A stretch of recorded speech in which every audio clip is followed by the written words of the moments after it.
우리 다 함께 사도신경으로 우리의 신앙을 고백드리시면서 5월 26일 월요일 아침 예배를 우리 하나님 앞에 올려드리겠습니다.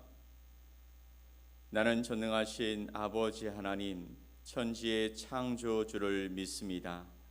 나는 그의 유일하신 아들 우리 주 예수 그리스도를 믿습니다.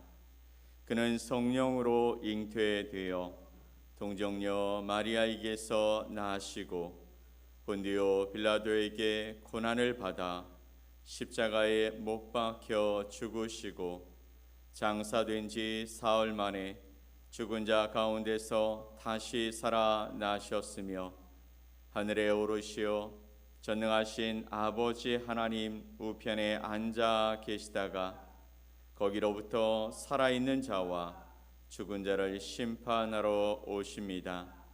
나는 성령을 믿으며 거룩한 공교회와 성도의 교제와 죄를 용서받는 것과 몸의 부활과 영생을 믿습니다. 아멘. 우리 찬송 315장 함께 찬양드리겠습니다.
영광의 나라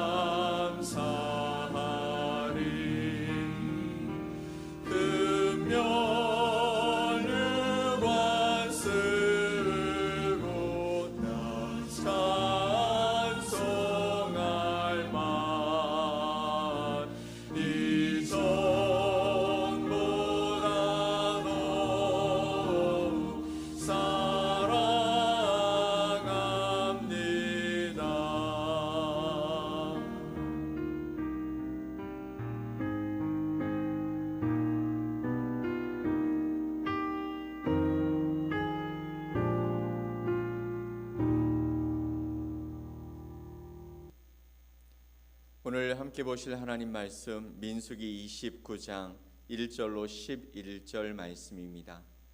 민수기 29장 1절로 11절 말씀을 우리 함께 말씀을 보겠습니다.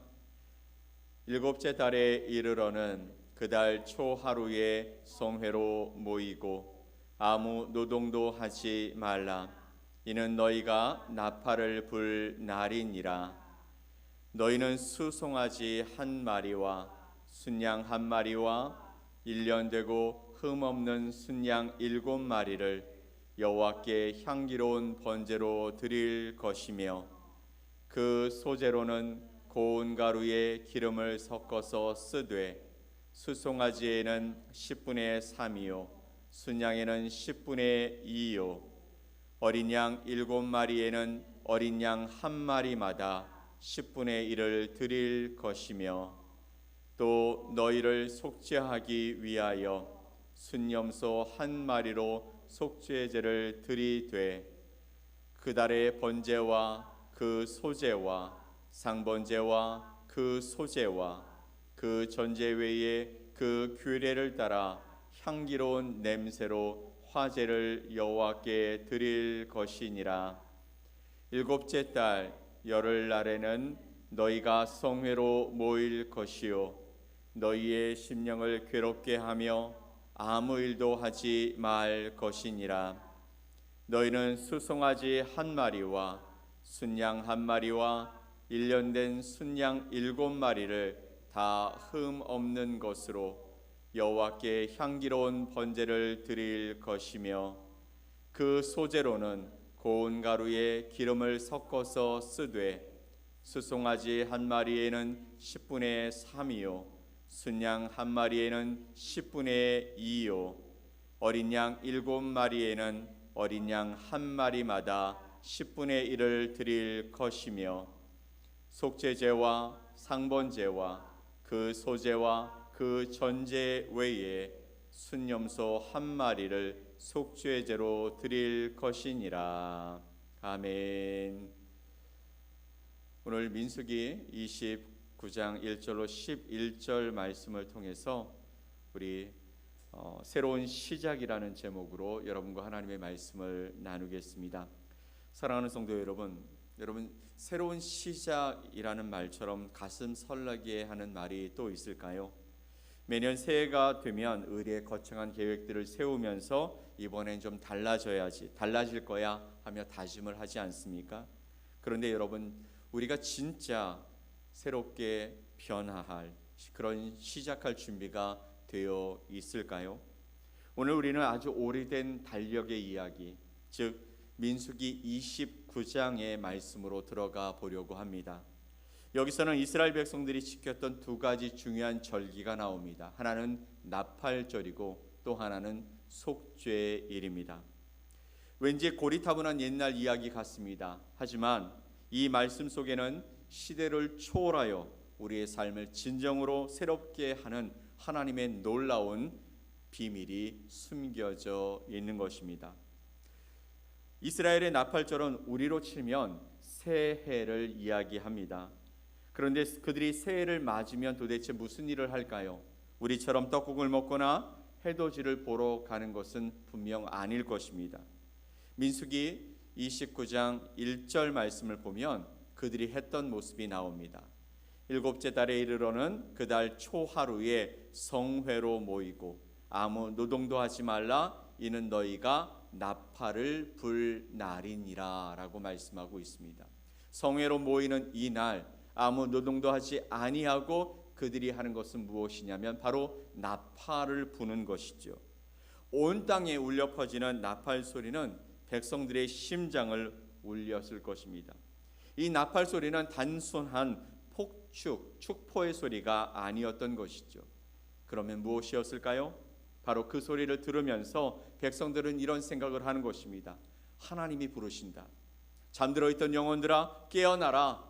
하나님께로 나아오라. 새로운 시작의 날이다 라는 그런 깨달음을 얻게 되어지는 것이죠. 사랑하는 여러분, 수천 년 전 광야 가운데서 울려 퍼지던 나팔 소리가 지금 저와 여러분의 귀에도 들렸으면 좋겠습니다. 실제 세상은 온갖 소음으로 가득합니다. 이렇게 하면 돈을 벌 수 있어.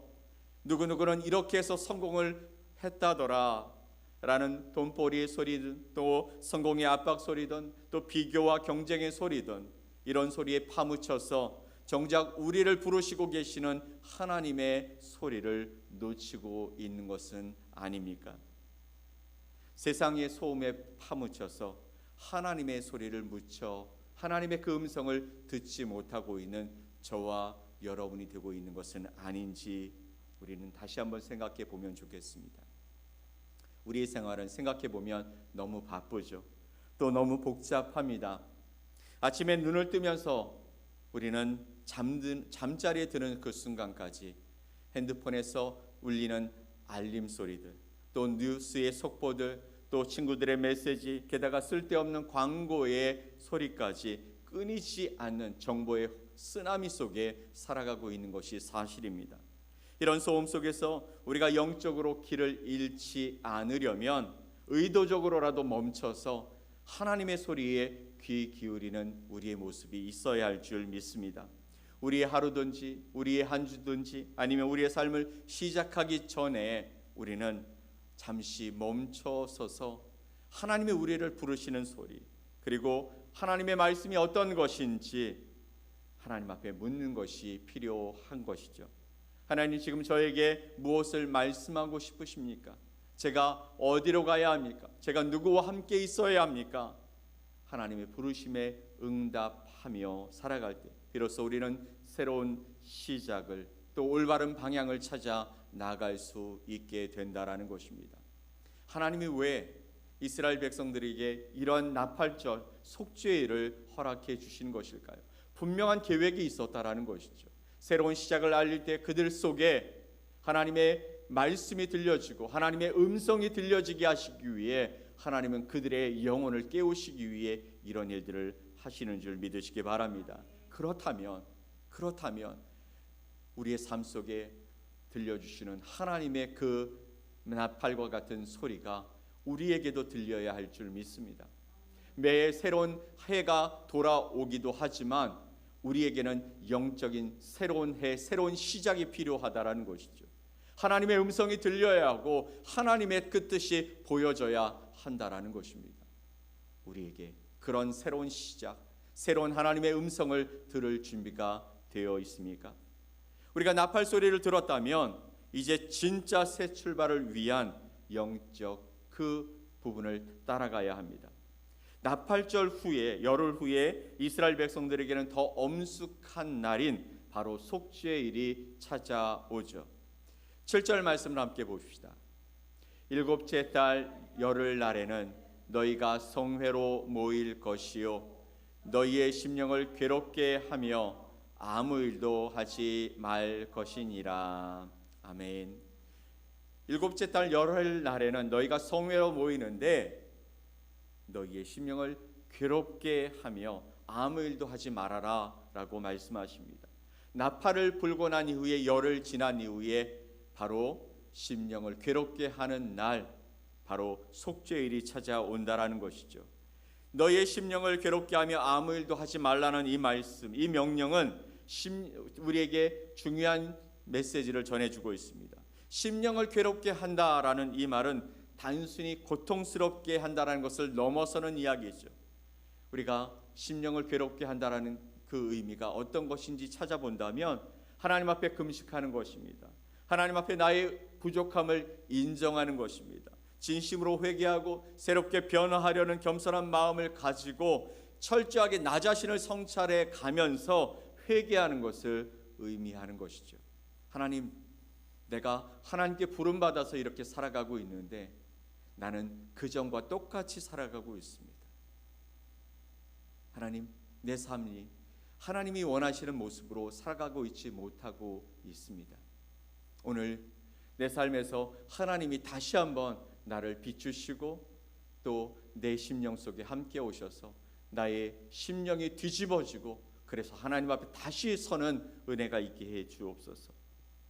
이날은 이스라엘 백성 전체의 죄를 하나님 앞에 고백하며 용서를 구하는 날이었기 때문입니다.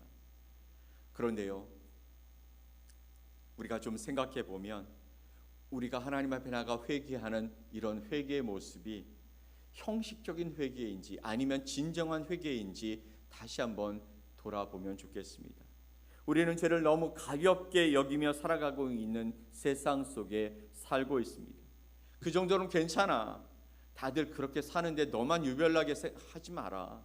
뭐 이 정도쯤이야. 누구도 하고 누구도 하잖아. 그러니 이거 가지고 괴로워하지 마라. 마치 먼지 묻은 거울을 대충 쓱쓱쓱쓱 그렇게 닦으며 죄를 처리하는 그런 모습처럼 살아가고 있다라는 것이죠. 하지만 하나님은 거룩하신 분이십니다. 그러니 우리의 죄는 결코 가볍지 않다라는 것이죠. 죄는 하나님과 우리의 사이를 갈라놓습니다. 하나님과 다른 생각으로 우리로 살아가게 만듭니다.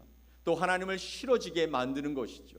하나님과 갈라지고 하나님과 다른 생각을 하게 되어지면 하나님의 말씀을 따라 살아가는 것을 좋아할 리가 없습니다. 하나님이 싫어지는 것이죠. 결국 우리 영혼은 그것 때문에 병들고 망하게 되는 것입니다.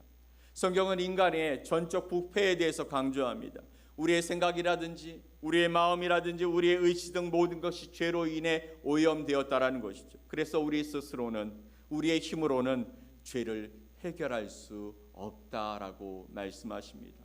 오직 철저하게 자신의 죄를 죄로 인정하는 것, 그리고 하나님의 은혜를 구하며 돌이킬 때에만 우리가 정결함을 얻을 수 있다라고 말씀하고 계시는 것입니다. 그렇다면 이스라엘 백성들이 속죄일에 드렸던 그 제사는 무엇을 의미하는 것일까요? 무엇을 예표하는 것일까요? 하나님이 분명 그렇게 하라고 말씀하신 데에는 분명한 목적이 있지 않겠습니까? 그것은 바로 그 뒤에 보내실 예수 그리스도의 십자가를 예표하는 것입니다. 히브리서 10장 10절 말씀을 볼까요? 이 뜻을 따라 예수 그리스도의 몸을 단번에 들이심으로 말미암아 우리가 거룩함을 얻었노라. 아멘. 우리가 거룩함을 얻었노라.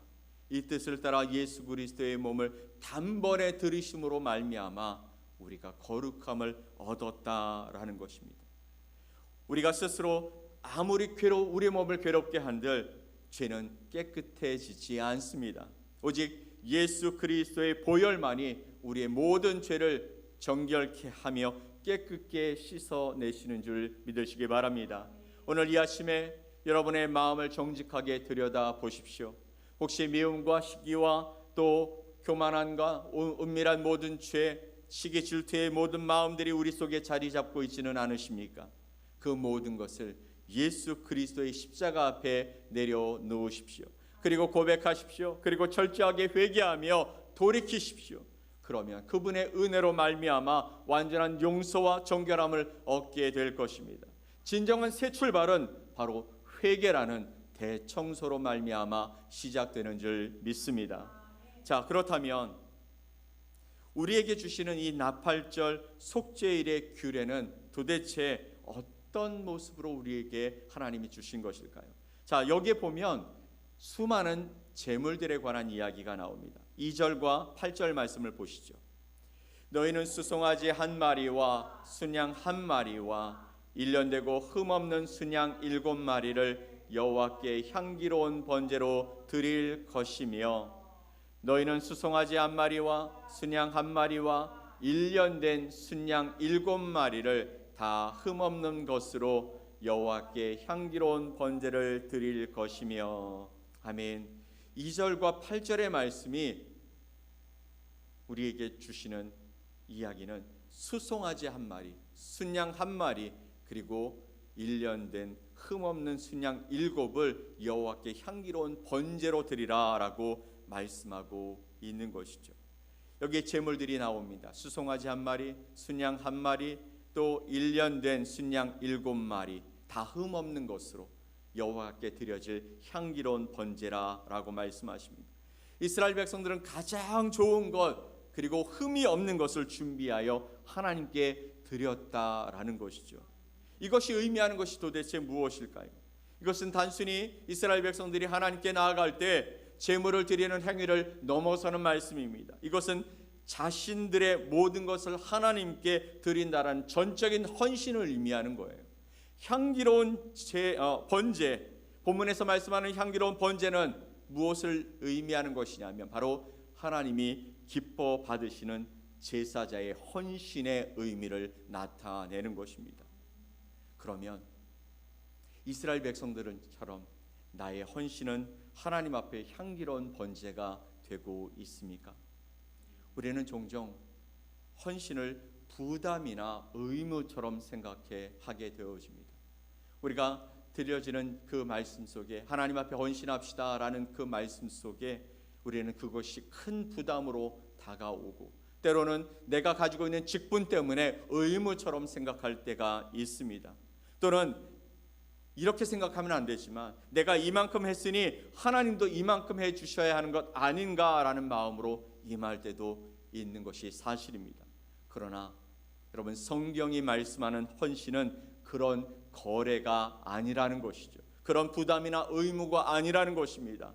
여러분 생각해 보십시오. 만약 헌신이 진짜 거래라면 우리 하나님이 요구하시는 그 모든 것을 우리가 행할 수 있을까요? 행할 수 없기 때문에 우리는 무너지고 말 것입니다. 또 부담이나 의무처럼 생각한다면 그것은 우리가 행하기에 어려운 일들이 되어지는 것이죠. 하지만 이 헌신은 하나님의 은혜에 대한 감사와 사랑에서 나오는 자발적인 행동의 모습인 것입니다. 자발적인 반응의 모습인 것입니다. 하나님이 내게 이런 것을 주셨고 내가 이런 삶을 살아가는 것은 모두 하나님의 은혜이며 사랑이다라는 것을 생각할 때 나오는 자발적인 반응이라는 것이죠.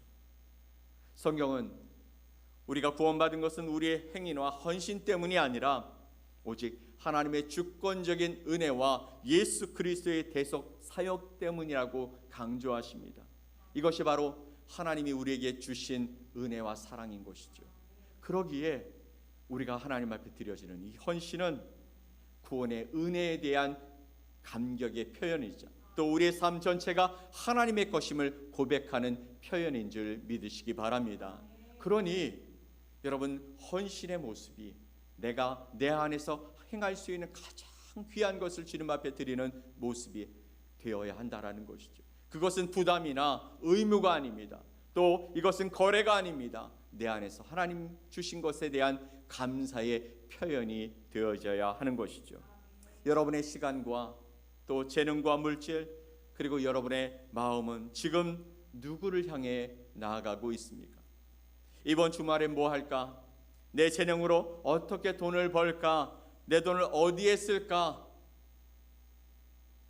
종종 이야기하지만 하나님 앞에 간절히 기도하고 하나님께 헌신하며 살아갔더니 하나님이 복을 주셨어요. 그런데 그 복이 되지 않고 결국은 그것으로 말미암아 무너져 버리는 사람들이 이 세상에 얼마나 많은지 모릅니다. 내가 바쁘니 교회 다음에 나갈게요.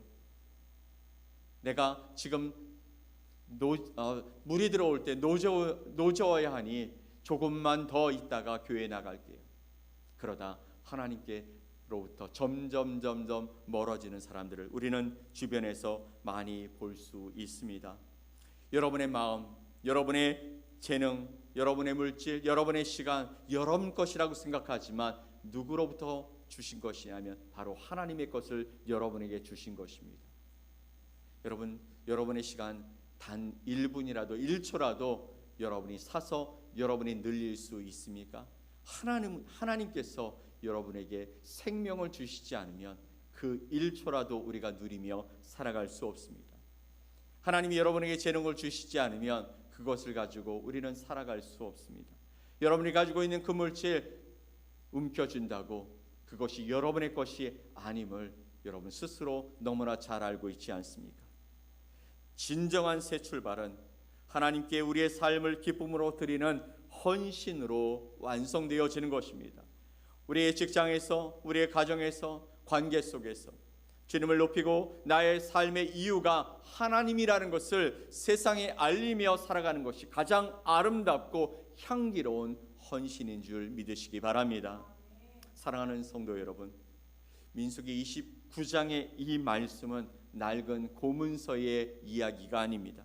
이 말씀은 오늘날 이 자리에 있는 우리에게 진짜 새로운 시작이 무엇이며 어떻게 그 시작을 준비해야 하는지 명확하게 말씀하고 있는 것이죠. 세상의 소음을 끄고 하나님의 나팔 소리에 귀를 기울이며 살아가라고 말씀하고 계십니다. 하나님의 음성이 들려지면 그 음성에 따라 움직이라는 것이죠. 또 예수 그리스도의 십자가를 의지하며 철저히 회개하고 정결함으로 거룩함으로 주님 앞에 서라고 말씀하고 계시는 것입니다. 여러분의 삶을 기쁨으로 하나님께 헌신하며 살라고 우리에게 말씀하고 계시는 것이죠.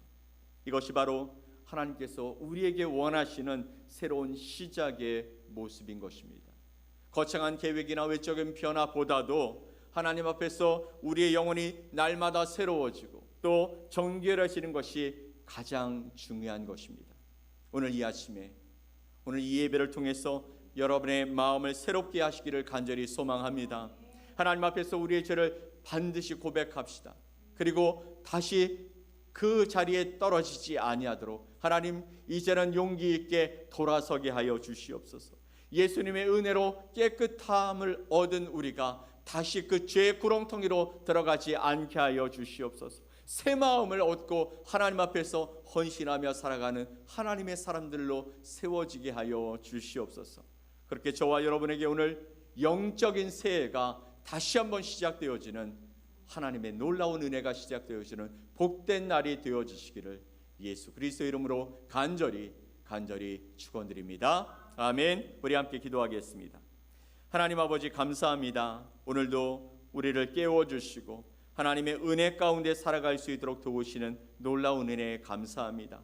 오늘 주신 말씀처럼 나팔절을 통해 하나님의 나팔 소리를 들으며 하나님이 우리를 부르신다라고 고백했던 이스라엘 백성들처럼 또한 이후에 속죄일을 통해 이제 내 삶의 방향을 틀어서 하나님이 말씀하시고 하나님이 함께 하시는 그 자리로 돌이키겠다라고 고백하고 그리고 하나님 앞에 헌신했던 이스라엘 백성들처럼 우리도 하나님 앞에 우리의 삶을 돌이켜 진정으로 회개하고 하나님 앞에 우리에게 주신 모든 은혜와 사랑에 감사하여 헌신하는 아름다운 삶을 살게 하여 주시옵소서. 주님을 기대합니다. 오늘도 이끄시는 그 이끄심 속에 하나님의 영광을 보게 하시고 하나님의 이름을 높이며 살아가는 복된 하루가 되게 하여 주시옵소서. 감사드리며 예수 그리스도의 이름으로 기도 올리옵나이다. 아멘. 하늘에 계신 우리 아버지여, 이름이 거룩히 여김을 받으시오며 나라가 임하시오며 뜻이 하늘에서 이루어진 것 같이 땅에서도 이루어지이다. 오늘 우리에게 일용할 양식을 주시옵고 우리가 우리에게 죄 지은 자를 사하여 준 것 같이 우리 죄를 사하여 주시옵고 우리를 시험에 들게 하지 마시옵고 다만 악에서 구하시옵소서. 나라와 권세와 영광이 아버지께 영원히 있사옵나이다. 아멘.